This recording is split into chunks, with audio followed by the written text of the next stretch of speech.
retrouve non pas chez moi, avec Coda, mais justement dans mon centre équestre pour vous expliquer ce qu'est l'ostéopathie.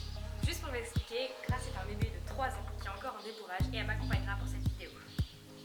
C'est une médecine alternative qui n'utilise pas de médicaments.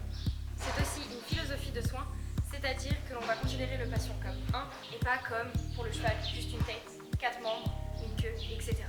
De même, Steele disait qu'il faut considérer le patient qui a la maladie et non la maladie qu'a le patient. L'ostéopathie repose sur 4 principes fondamentaux. Tout d'abord, l'unité du corps. L'être vivant est un et pas considéré comme justement un assemblage de pièces détachées. Deuxième principe, la fonction et la forme. La relation entre forme et fonction. La forme est la résultante de la position de l'organe dans son environnement. La maladie résulte donc de tension. Troisième principe, le corps. Autorégulation, autoguérison, auto-ajustement. Le but de l'ostéopathe est de maintenir un certain équilibre chez l'être vivant. On va essayer d'atteindre l'état de parfait équilibre qui est appelé l'homéostasie. Du coup, le rôle de l'ostéopathe est d'aider le corps à se soigner lui-même. Quatrième principe, le traitement découle des 3 derniers.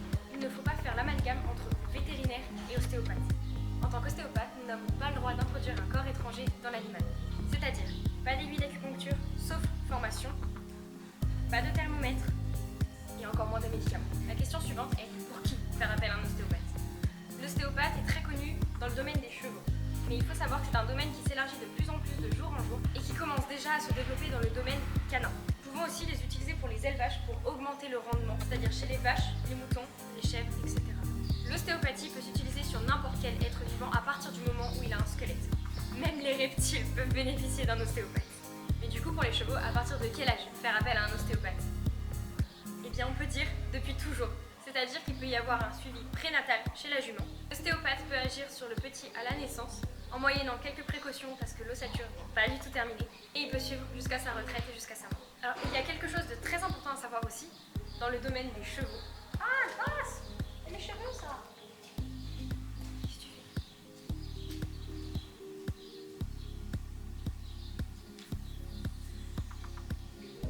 Viens, j'ai des bisous.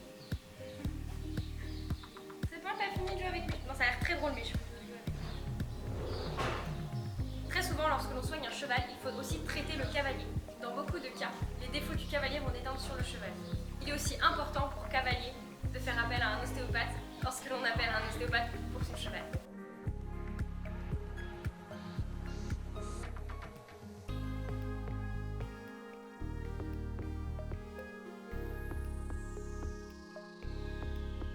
On va quand même pas faire une vidéo sans Coda, non?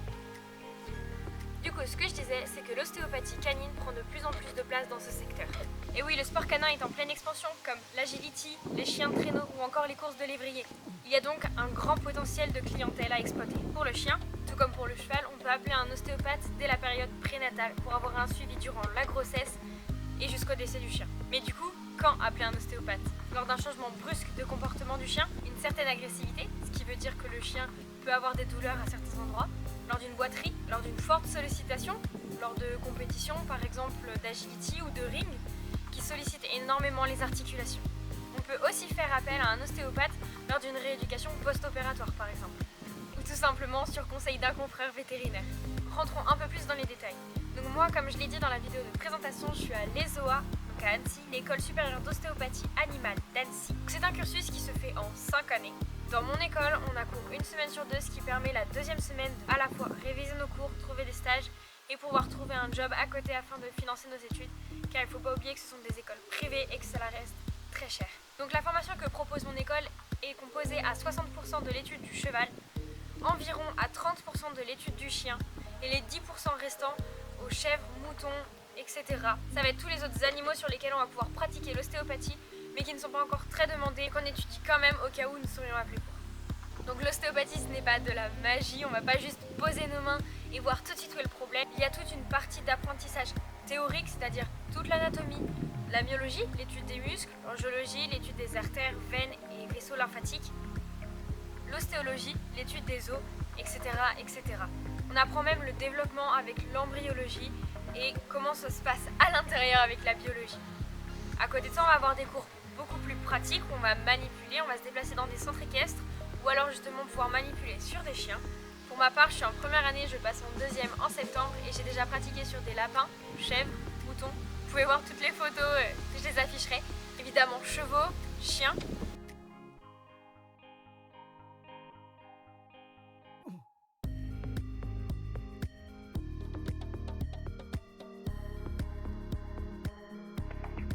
Ma classe a fait l'AMA, mais je n'étais pas là, c'est dommage. Mon école propose aussi de passer en deuxième année le diplôme de stretcher. Donc je pense avoir fait à peu près le tour de ma formation. Si vous avez d'autres questions, surtout n'hésitez pas, j'y répondrai avec plaisir.